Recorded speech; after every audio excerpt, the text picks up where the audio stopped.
It's not Nissan but Renault that's brought up an accusation of possible financial misconduct against its former boss.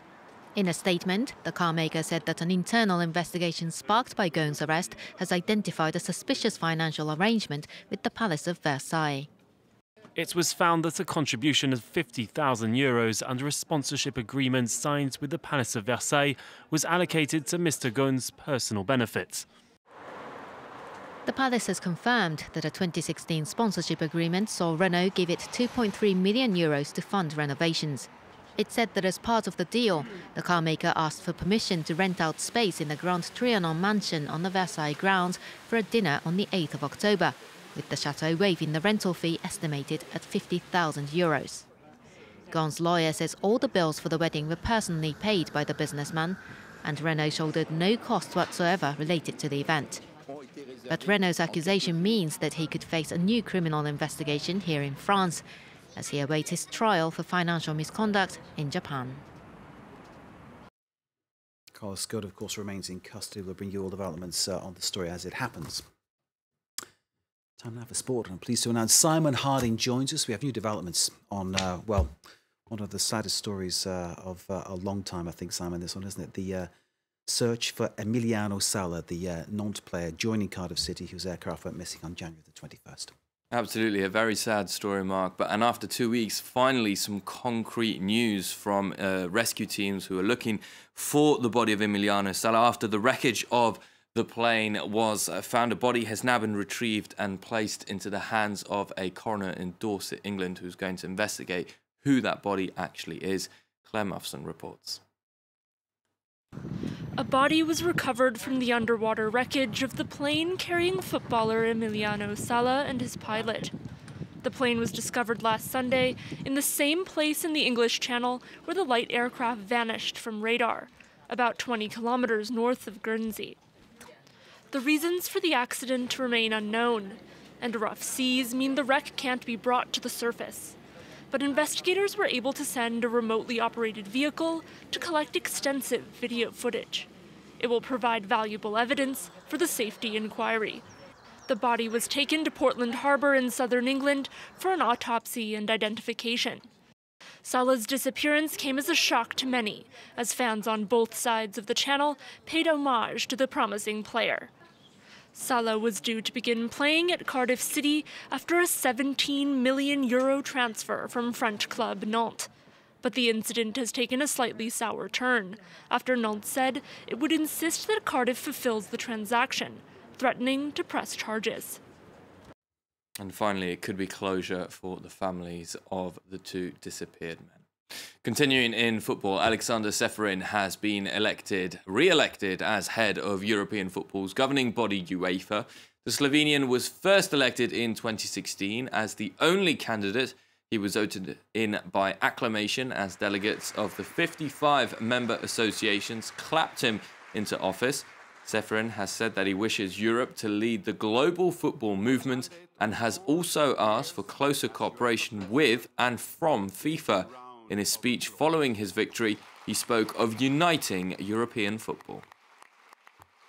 What I can promise is that during this next term of office, we'll work together to ensure that European football remains united, that European football remains respectful, respectable, but also respected, and that European football continues to demonstrate solidarity, and that European football continues to bring hope. And we've just at this moment received news that the body found in the search for Emiliano Sala is actually that of the former Nantes player. So Emiliano Sala is actually deceased at this moment in time. It's just been confirmed by police in Dorset. Let's move on to some rugby now. The Six Nations returns this weekend after many thrills and literally spills in the opening round of the tournament. France's Johan Huget knows what I'm talking about.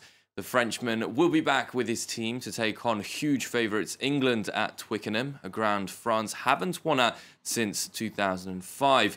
France will have to be more consistent than in their opening game of the tournament against Wales, which they lost 19-25 after leading 16-0. England, on the other hand, will be looking to get revenge after their loss last year against the French in Paris.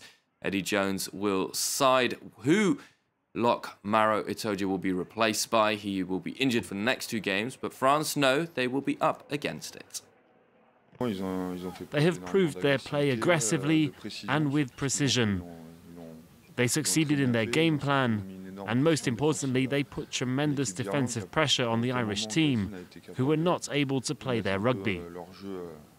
The Irish usually have a structured play, but when England put some pressure, it became complicated for them.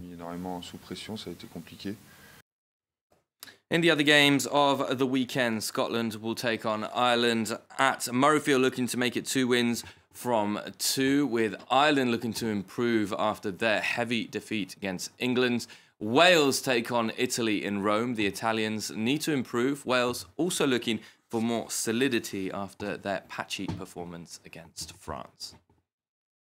Well, next we take you to South Africa and the spectacular kite surfing from the King Air event. Dutchman Kevin Langery won the tournament for a record 3rd time. Langery came into the tournament as defending champion under pressure to defend his title. The event was watched by 9,000 people who cheered on from the sandy beach as the surfers made the most out of the wind speeds reaching 25 knots to provide a spectacle. Acrobatic loops and turns on the menu, and also a few broken ribs for some of the competitors. Well, finally from me, Mark, can you imagine running 7 marathons in 7 days? No. Well, some might think it crazy, but such a race does actually exist. Across what the race calls 7 continents, Antarctica, South America, North America, Europe, Asia and Africa, the runners must complete 42 kilometers each day before jetting off to the next location, going from temperatures of 35 degrees Celsius to minus 32 degrees. These extreme athletes call the race the ultimate challenge. One of the main difficulties, of course, balancing your rest and eating patterns. In the men's event, American Michael Wardian won, whereas for the lazies, Susanna Gill from Great Britain took gold, setting a new world record. I really couldn't imagine myself doing this, Mark, but such an incredible achievement, isn't it? We should both sign up for the Paris semi-marathon. Start with something reasonable, but not too much. Simon, thank you very much indeed. Simon Harding there with all the sport.